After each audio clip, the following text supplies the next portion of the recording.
In this quick guide, I'll show you how to connect Facebook lead ads to N8N to automate lead management. Start by opening N8N and navigating to the credentials section. Click Create New and select Facebook lead ads. This tells N8N the type of integration you're setting up. Next, grab your Meta app details, specifically your client ID and client secret.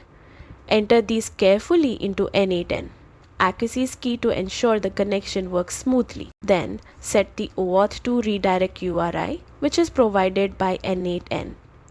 This URL handles the secure authorization, directing Facebook back to N8N once permissions are granted.